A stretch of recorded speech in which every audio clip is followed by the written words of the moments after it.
Hello tout le monde, j'espère que vous allez bien. Alors aujourd'hui on se retrouve pour une vidéo un peu similaire à celle que je vous ai sortie il n'y a pas si longtemps que ça. Sauf que aujourd'hui, au lieu de vous parler de mes favoris food, je vais plutôt vous parler de mes 15 flops. Alors j'ai assez galéré pour les trouver parce que mine de rien, il n'y en a pas tant que ça. J'ai pas eu tant de flops que ça au niveau des produits vegan. La plupart du temps j'étais hyper contente. Mais il y en a quand même quelques-uns depuis presque 2 ans maintenant que j'ai testé et je me suis dit que ce serait bien d'en faire un petit récapitulatif. Alors après, ça n'engage que moi. Moi, je n'ai pas aimé ces produits, mais peut-être que vous allez les aimer. Mais je vais vous dire en tout cas pourquoi et ce que je vous conseille à la place. Du coup, comme la précédente vidéo, il n'y a pas vraiment de catégorie. Je vais juste mettre version frais et version épicerie.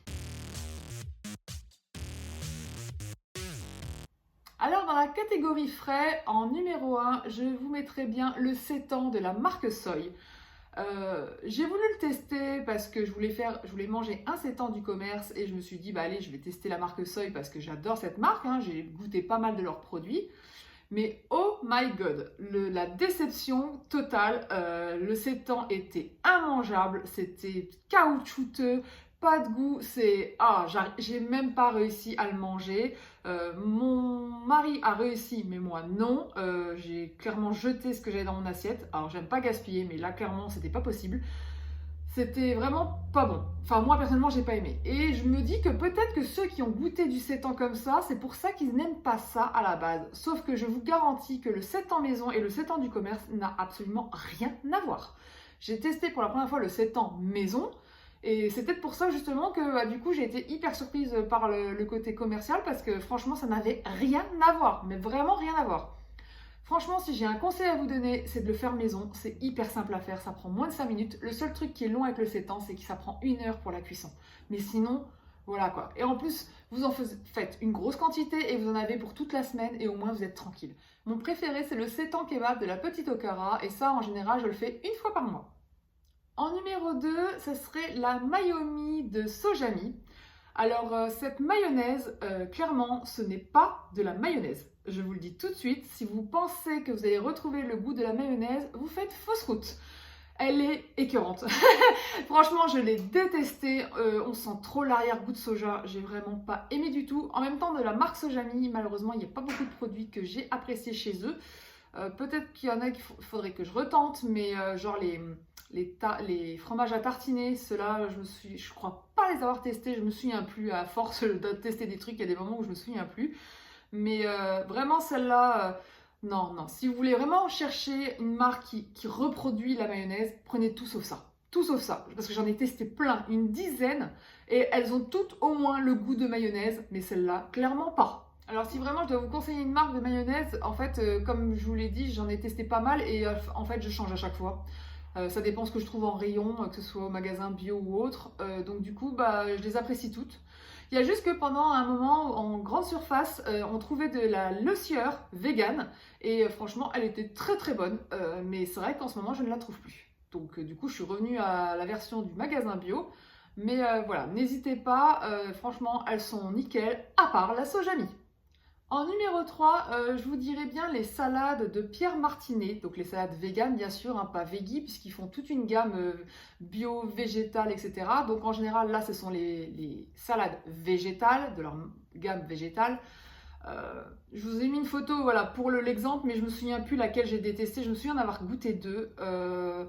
Il me semble que c'était celle aux lentilles et que l'autre c'était, je crois, au quinoa, mais je me souviens plus, c'était il y a très longtemps. Mais je me souviens que j'avais détesté ça et pourtant je sais qu'il y a des abonnés qui m'ont dit « Ah bah non, moi j'aime bien et tout ». Bon, comme quoi ça dépend des goûts, mais moi j'ai trouvé qu'elles étaient infâmes dans le sens où elles n'avaient pas de goût justement et que c'était cher pour une salade en fait. Alors je les avais eues avec les réductions Shopium, donc c'est pour ça que je les avais pris et que je voulais les tester, mais clairement j'en ai pas repris et je ne compte pas en reprendre.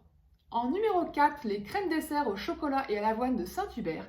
Donc j'avais découvert cette marque en vacances l'année dernière à Intermarché. J'étais trop contente puisque moi qui adore l'avoine et le chocolat, je me suis dit le combo va être bon et en fait non. Donc ceux qui avaient vu ma vidéo une semaine dans mon assiette spéciale vacances se souviendront de ce moment. Mais franchement je n'ai pas aimé du tout. C'était vraiment non, c'était pas bon. Ma mère l'a mangé du coup, mais moi franchement j'ai pas non. Non, il y avait un arrière-goût là, je sais pas ce que c'était, mais c'était clairement pas de l'avoine pour moi. Si vraiment je devais vous conseiller une crème au chocolat, n'hésitez pas ceux de la marque Sojasun. Franchement, tous leurs yaourts sont vraiment trop bons. Sinon, quelque chose qui ressemble vraiment à une crème dessert, les danettes. Les danettes végétales, franchement, elles sont bluffantes, hein. Elles sont vraiment super bonnes. C'est vrai que le pot n'est pas donné, mais de temps en temps, ça fait plaisir. Et c'est vrai que ça fait longtemps tiens, que j'en ai pas acheté, je vais peut-être m'en racheter un petit pot. Sinon, dans la gamme moins chère et toujours dans le chocolat, je vous conseille fortement les liégeois ou les mousses au chocolat de la marque Andros, donc gourmande et végétale. Franchement, ces produits sont trop bons et vous les trouvez facilement en grande surface. Au niveau des yaourts, ceux que je n'aime pas du tout, ce sont les yaourts au lait de coco ou au lait d'amande, mais uniquement de la marque Lidl. À chaque fois qu'ils font une semaine végane, franchement, ces yaourts, je les avais goûtés et je les ai tous détestés. Donc je vous l'avais déjà dit, mais je vous le redis aujourd'hui, les seuls qui pour moi valent le coup à Lidl, ce sont tous leurs produits au lait de soja. Là, il n'y a aucun souci. Donc, j'avais goûté récemment donc le nature qui est très bon, le nature un peu sucré. La vanille, elle est bonne aussi, mais je préfère largement la gamme Alpro ou le Sojasun à la grecque. Mais sinon, il était bon quand même. Par contre, ouais, tous ceux qui sont au lait de coco, lait d'amande, franchement, ils valent pas une brique. Non. Après, pareil, encore une fois, c'est mes goûts personnels. Peut-être que vous allez apprécier. Mais franchement, la texture était trop bizarre. Donc il y en a qui, c'est pas qu'ils n'ont pas aimé, mais ils étaient d'accord avec moi comme quoi la texture était vraiment bizarre. Et c'est vrai que ça ressemble pas vraiment à un yaourt. Enfin, si, mais en fait, il faudrait le goûter pour comprendre ce qu'on veut expliquer parce que c'est un peu dur à expliquer avec des mots. Mais clairement, voilà, c'est pas des yaourts que je vous recommande en temps normal, sachant que les produits laitiers, vous en avez énormément dans le commerce et vous avez largement de quoi trouver votre bonheur. En numéro 6, toujours dans la gamme Lidl, Lord Nuggets. Lord Nuggets, franchement, oh, c'était pas bon du tout. Je saurais même pas vous décrire tellement c'était pas bon en fait. D'habitude, des fois, je suis difficile, donc je le mange pas, mais mon mari le mange quand même. Mais même là, lui non plus, il a pas pu le manger, hein, pour vous dire. Donc, c'était vraiment, non, le goût était, la texture, enfin tout était vraiment pas bon. Je sais pas comment ils ont fait ça, mais franchement, non. Alors que la majorité de leurs produits sont très bien, mais là, clairement, non. Je vous les recommande pas. En numéro 7, je dirais la mozzarella fumée de la marque Mozzaricella. Donc je l'avais dit récemment dans une de mes dernières vidéos retour de course, j'adore la version nature, mais la version fumée, je ne sais pas pourquoi, mais elle est écœurante. Je n'ai pas pu la finir, je l'ai jetée parce que vraiment elle avait un arrière-goût et alors certes de fumée, oui, ça sentait le fumé, mais je sais pas, il y avait un truc bizarre, j'avais l'impression que c'était vraiment très chimique en fait, donc du coup ça m'a dégoûté et quand je l'ai fait fondre dans ma pizza ou autre, ça dénaturait le goût en fait. Donc clairement, j'ai pas voulu retenter l'expérience et voilà, si vous devez faire un choix, gardez la version nature, quitte à rajouter vous-même le côté fumé avec un liquid smoke ou autre, mais ne prenez pas la version fumée, je vous le déconseille. En numéro 8, et ça sera le dernier de la gamme frais, je pense que je vais vous étonner, mais c'est un produit de la gamme Violife. Alors, c'est pas que je ne l'ai pas aimé, c'est juste que j'ai pas trouvé ça ouf. C'est donc la crème cheese de Violife.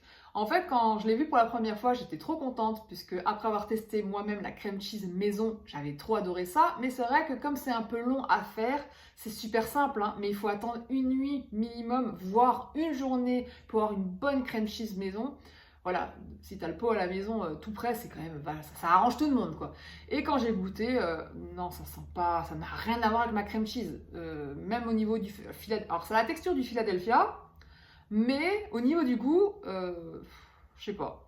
Ça reste relativement neutre. On sent, je me souviens plus maintenant si on sent la coco parce que c'est à base d'huile de coco majoritairement les produits Violife. Mais je trouvais que c'était pas, non, c'était pas ouf. Vraiment, il y a rien à faire. Je préfère ma crème cheese maison.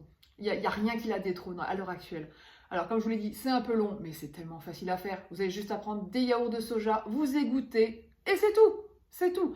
Et vous égouttez 12 heures minimum pour avoir déjà un bon crème cheese. Mais si vous le voulez un petit peu plus ferme, il faut attendre 24 heures. Et moi, en général, maintenant, j'attends 24 heures parce qu'elle est bien meilleure comme ça. En plus, vous pouvez faire en version salée, en version sucrée, c'est franchement nickel. Quand c'est la version sucrée, j'adore parce qu'on dirait des petits Suisses. Ça a la texture et le goût du petit Suisse, donc franchement, c'est trop trop bon. Et sinon, en version salée, bon, bah, ça fait un bon petit fromage à tartiner, en sauce et tout, c'est divin, c'est divin. Si vous n'avez pas encore testé, je vous invite fortement à le faire. On passe aux produits de l'épicerie. Donc là, en numéro 9, je vous mettrai bien le faux gras de la gamme Gaïa. C'est le premier fromage que j'avais goûté parce que j'aimais bien le foie gras, mais c'est vrai que j'avais vachement limité ma consommation quand je voyais comment on faisait avec les animaux. Mais malheureusement, ça, à l'époque, ça ne m'avait pas bloqué de pas en manger. C'est juste qu'au lieu d'en manger beaucoup comme j'en mangeais souvent, je me suis juste dit un seul rouleau et c'est tout. Voilà. Mais voilà, aujourd'hui, je suis pas mécontente d'avoir arrêté ce truc, surtout que j'ai trouvé une très bonne alternative et qui est tout aussi bonne, voire meilleure. Mais ce n'est pas celui de Gaïa. En fait, celui de Gaïa, je trouve qu'il sent beaucoup trop l'alcool. Et vous le savez, je n'aime pas l'alcool de base.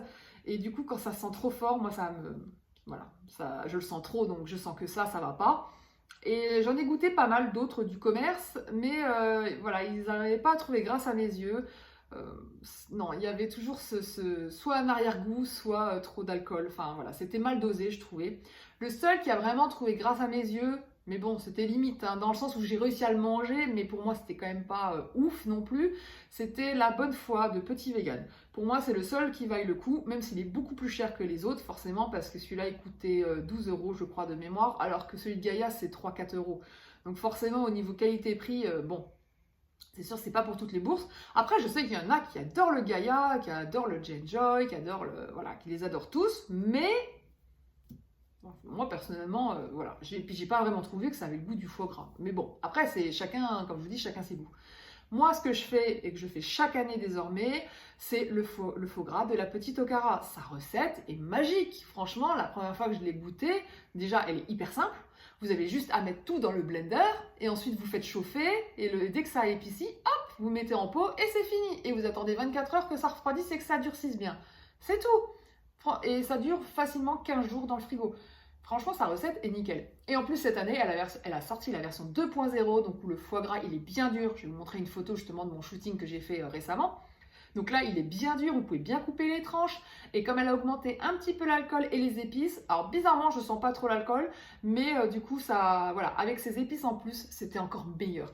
Pour vous dire, mon mari qui trouvait ça bon, mais pour lui, ça remplaçait pas le foie gras non plus, hein, voilà, c'était bon, mais sans plus.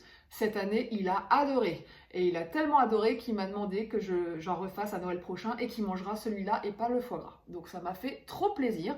Et je l'ai fait tester aussi à des amis omnivores qui cherchent justement un remplacement du foie gras et parce qu'ils aiment le goût mais ils veulent plus participer à ça, donc ils réduisent leur consommation. Et du coup, quand j'ai présenté ça, ils ont halluciné et du coup ils m'ont dit en rigolant, ah bah on t'en commande pour l'année prochaine. Alors que je lui disais, t'as qu'à demander à ta femme de te le faire, c'est hyper facile quoi. Non, non, ils veulent que je le fasse. Bon, c'était la petite anecdote drôle. Tu te reconnaîtras. Et enfin bref. Et du coup, voilà, pour vous dire, faites-le maison, il n'y a vraiment pas photo. De toute façon, tout ce que je vous parle et que je vous conseille en recette, je vous les remettrai en barre d'infos, vous inquiétez pas.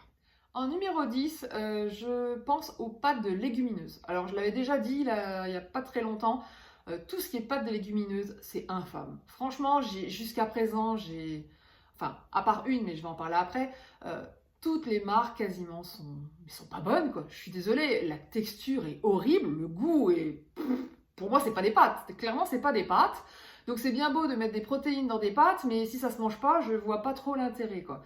Et voilà, donc ce qui fait que, bon, les seules qui ont trouvé grâce à mes yeux, c'est celles de la marque Barilla. J'avais goûté les pâtes aux lentilles corail, et celles-là, franchement, étaient nickel, elles avaient une bonne texture, ça sentait la pâte, les vraies, donc c'était complètement différent.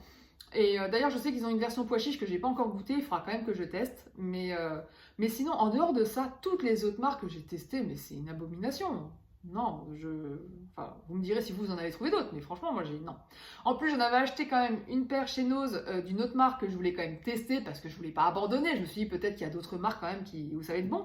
Mais j'ai une abonnée qui m'a dit en DM que en fait elle a pas apprécié du tout, pareil au niveau de la texture, tout ça. Donc je fais bon, du coup je suis pas très motivée pour tester les cuirs, mais bon. Bon, voilà, je vous redirai ça, parce qu'il faudra bien que je le fasse, mais voilà. En tout cas, je vous les déconseille aussi. Si vous voulez rajouter plus de protéines, ne prenez pas les pâtes pour ça. Voilà, il y a d'autres moyens de rajouter des protéines à vos repas. C'est pas nécessaire de prendre forcément des pâtes de légumineuses. C'est pratique de temps en temps, voilà, ça dépanne. C'est pour ça que de temps en temps, j'en prends chez Barilla, mais globalement, vous n'avez pas besoin de ça dans votre alimentation. En numéro 11, je vais parler d'un produit qui va peut-être m'attirer les foudres de certains d'entre vous, parce que je ne sais pas pourquoi, mais ce produit-là, j'ai une team je déteste et une team j'adore. Et moi, j'arrive pas à comprendre comment on peut aimer ce produit. J'y arrive pas. Il s'agit de la pâte à tartiner ouf de Funky Veggie. Donc c'est une pâte à tartiner à base de haricots rouges. Ça a une compo nickel, ça on va pas se le cacher. Mais je suis désolée, ça n'a pas du tout la texture ou le goût d'une pâte à tartiner. Voilà, le chocolat, je suis désolée, je le sentais pas. Moi, je sentais qu'un arrière-goût de malade. Je sais pas si c'était le haricot que je sentais, j'arrive pas à décrire, mais il avait un arrière-goût, mais horrible, horrible. Et pourtant, aujourd'hui, au niveau des pâtes à tartiner qui remplacent le Nutella, mais on a largement de quoi faire. Il y a plein de marques maintenant qui font des super trucs. Même Lidl a sorti sa propre pâte à tartiner vegan qui est franchement très bonne. Je vois pas comment on peut aimer cette horreur. Je comprends pas. Je comprends pas. C'est clairement déjà, pour moi, c'est pas une pâte à tartiner. Vous pouvez, je peux concevoir qu'on peut aimer ce truc-là, mais me dites pas que c'est une pâte à tartiner. Je suis désolée. Parce que quand vous me parlez de pâte à tartiner, je pense forcément à Nutella. Et quand on fait le comparatif, c'est incomparable. Je suis désolée, incomparable. Donc, voilà, il faut la prendre pour ce que c'est. Une alternative à tartiner sur vos tartines, biscottes ou autres. Mais me dites pas que c'est de la pâte à tartiner au chocolat. Non, non, ça, je peux pas. Je peux pas. Du coup, ça m'intéresse de savoir dans quel team vous êtes. Si vous êtes dans la team ouf, je l'adore ou ouf, je la déteste. Dites-le moi en commentaire, ça m'intéresse. Mais attention, soyez bienveillants dans les commentaires. On dit pas ça pour se battre entre nous, c'est juste une question de goût. Mais je serais quand même curieuse de savoir qui aime quoi. En numéro 12, vu qu'on est sur le sujet du chocolat, c'est le cacao cru. En fait, quand j'ai goûté, j'étais persuadée que ça serait encore meilleur parce que ça sent bien le cacao et qu'on m'a toujours dit que le cacao c'était naturellement sucré, blablabla. Et en fait, non, je suis désolée, le cacao cru, c'est hyper amer, c'est encore plus amer que le chocolat noir. Donc j'ai détesté, quand j'ai goûté ça, je fais, mais, ah non, c'est écœurant, c'est écœurant. Donc comme je sais qu'il y a beaucoup maintenant de produits qui font à base de cacao cru, ça passe pas des masses, ça passe pas des masses. Donc moi, je n'en achète plus. Les seules choses que j'avais rachetées, c'était les cacao nibs, qui sont des petits fragments de cacao cru. Donc ça, dans un smoothie ou en saupoudrant sur les petits déjeuners, ça passe. Mais clairement, je préfère maintenant acheter des pépites de chocolat, hein, des vrais. Hein. Même si c'est du chocolat noir, c'est pas grave. C'est bien meilleur, bien meilleur.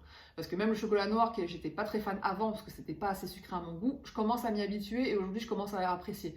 Donc voilà, donc il y a aussi une histoire d'adaptation du palais hein, quand on est vegan, mais là clairement le cacao cru, non, c'est beaucoup trop beaucoup trop amer. En numéro 13, j'avais envie de vous parler d'une sauce que j'ai découvert récemment. Alors j'étais tellement contente de savoir qu'il y avait une option vegan là-dessus que du coup, dès que j'ai pu l'acheter, je l'ai acheté. Il s'agit de la sauce Gnoc Nam de la marque Arche. Le problème, c'est que le goût n'a rien à voir avec une sauce Gnoc Nam. Mais alors, rien du tout. Et le goût que ça a, franchement, c'était pas... Bon, j'ai pas aimé du tout. J'ai vraiment pas aimé du tout. Peut-être que vous apprécierez, mais ce que j'ai envie de vous dire, c'est ne vous attendez pas à ce que ça ressemble à la sauce Gnoc Nam d'origine. C'est tout. Voilà, c'est juste ça. C'est autre chose, complètement différent. Ça reste dans les tons asiatiques, mais je saurais pas vous expliquer, encore une fois, c'est... Non, le goût, j'ai vraiment pas aimé. Je trouve que ça avait un goût bizarre. C'était pas... Voilà, non. Donc non. Donc je préfère garder ma bonne vieille sauce soja sucrée ou salée en fonction des recettes. Et puis bien sûr, l'aigre douce que j'adore toujours autant. Mais la Gnoc Nam, non, à bannir. En numéro 14, j'avais envie de vous parler un peu des protéines en poudre. Alors, j'avais testé pour la première fois celle de Vivo-Life parce que ça avait de bonnes critiques. Sauf que malheureusement, donc j'avais pris celle au caramel et au maca, mais j'ai pas aimé en fait parce que le goût ressortait beaucoup trop fort dans les recettes et même quand j'avais baissé la dose, mais en plus ça lui donnait, enfin si, il y avait le goût de caramel, mais un caramel un peu comme s'il était périmé. Enfin, je sais pas comment, pareil, encore une fois, je sais pas comment expliquer, mais il y avait un gros arrière-goût en fait, un gros arrière-goût et ça gâchait pour moi, ça dominait la recette. Donc du coup j'avais fait des cookies avec et du coup j'avais même plus envie de les manger en fait. Je mangeais 2-3 bouts sur le coup, ça passait et puis après non, j'arrivais même pas à finir. Et vous vous rendez compte, pas finir un cookie, moi la plus gourmande de toutes. Donc c'est vraiment, non, j'ai pas réussi. J'ai voulu tenter encore d'autres recettes, j'avais fait 2-3 trucs mais non, j'étais pas convaincue. Je savais pas comment faire et du coup, bah, au bout de quelques mois à rester dans mon placard, j'ai fini par la jeter parce que je me suis dit de toute façon, j'arriverai jamais, je la conseille à personne, j'arriverai pas à la consommer, donc j'ai dit bon, voilà, allez, on jette. Si vraiment je dois vous conseiller des protéines en poudre, prenez celle de la marque Think. Alors celle-là, vous pouvez y aller les yeux fermés. La seule que je n'aime pas chez eux, c'est la Red Berries, donc celle aux fruits rouges, parce que ça sent beaucoup trop fort. Mais ça, je pense parce que c'est l'impression que j'ai, mais je pense que ça sent trop la cerise. Et je n'aime pas du tout le goût de la cerise. Donc c'est pour ça que ça me gêne. Mais elle passe dans les smoothie bowls, dans une ice cream. Il y avait Amandine qui avait fait un Reels là-dessus. Et du coup, en effet, là, ça passait, on sentait pas cet arrière-goût fort, en fait, de cerise, donc du coup, nickel. Donc du coup, c'est comme ça que je vais la finir, mais j'attends les beaux jours, parce que là, clairement, j'ai pas envie de glace pour l'instant, mais je compte la finir comme ça, parce que, justement, il y a que là-dedans que ça passe. Mais dans les recettes et tout, non, c'était trop fort. Par contre, les autres, alors là, la vanille, elle est trop bonne. Le chocolat, donc Choco Nutty, c'est chocolat noisette, trop bonne. Apple pie à la pomme, trop bonne. Et la dernière, la petite dernière, caramel salé. Ah, franchement, celle-là, elle est bonne aussi. J'ai même testé la version nature pour des fois si j'ai pas envie d'aromatiser mon porridge. Et franchement, nickel aussi. Il n'y a pas d'arrière-goût. C'est juste que ça peut vous surprendre parce qu'elles sont très sucrées. On a vraiment le goût sucré en fait dans cette protéine. Et pourtant, au niveau des glucides, elles sont très basses en fait. Hein. Mais voilà, vous avez un fort goût sucré, donc ça peut perturber certains, parce que je sais que beaucoup, il y en a qui les apprécient pas à cause de ça. Mais sinon, franchement, allez-y les yeux fermés, elles sont trop bonnes. On arrive au 15e et dernier produit. Donc j'ai un peu galéré parce que je voulais faire pareil 15 produits que je n'ai pas appréciés, mais comme je vous l'avais dit en début de vidéo, j'ai un peu galéré à trouver ces produits quand même. Donc celui-là, il sort un petit peu des sentiers battus, mais bon, c'est un produit vegan malgré tout, hein, donc voilà. C'est les capsules de Waterdrop. Donc je sais pas si vous vous souvenez, à un moment, je voulais essayer de boire plus d'eau et j'avais tenté les capsules là parce que ça se dilue dans l'eau et ça vous donne un petit goût de fruits naturels parce que c'est fait avec des arômes naturels et du coup avec un peu d'édulcorant et voilà, qui se mélange bien à l'eau pour vous faire boire. Le problème, c'est que, pareil, il y a un arrière-goût de malade. Alors, ça, je l'avais déjà lu avant d'acheter. Beaucoup de gens se sont plaints de ça, mais tout le monde dit il suffit de le diluer dans un tout petit peu d'eau d'abord, et quand c'est bien dilué, on remélange avec le reste, parce qu'il faut mélanger une capsule dans 600 ml d'eau, donc un big verre, hein, voilà. Et en fait, bah non, ça a changé rien. Pour moi, l'arrière-goût était là. En gros, pour vous dire, j'ai l'impression de boire un médicament. C'est exactement ce que ça m'a fait penser, un produit effervescent que j'aime pas. En plus, ouais, au niveau médoc, je suis hyper difficile. Moi, il faut que ce soit un truc à avaler, sinon ça passe pas. Donc, genre, j'ai lu le comprimé, mais tout ce qui est sirop, efferalgan, les trucs à faire à boire, non. Vous n'arriverez pas à me faire boire quoi que ce soit, c'est pas possible. C'est pas possible. Et c'est exactement ce que ça m'a fait penser. Pour moi, c'était trop chimique et donc, du coup, j'ai été très déçue. Donc bon, donc ça, j'avais laissé tomber. Et puis après, j'avais entendu parler de la gourde Air Up. Et là, j'ai pas été déçue du tout, puisque celle-ci, franchement, elle me fait boire de l'eau naturelle, mais en me faisant croire que je bois quelque chose d'aromatisé. Et ça, c'est très fort. Très fort. Si vous voulez en savoir plus sur cette gourde, je vous invite d'ailleurs à revoir ma petite vidéo Une journée dans mon assiette, puisque j'en avais parlé lors de cette vidéo. Je vous avais fait un retour sur ce produit. Mais franchement, je l'adore parce que depuis que je l'ai, j'arrive à boire au moins une gourde par jour, donc ce qui est bien supérieur à ma consommation d'eau que j'avais avant. Voilà, c'est tout pour cette vidéo. J'espère qu'elle vous a plu autant que les favoris food. Si c'est le cas, n'hésitez pas à liker, à commenter et à vous abonner à la chaîne si ce n'est pas encore fait. Je vous souhaite une excellente soirée et je vous dis à très vite pour une prochaine vidéo. Ciao!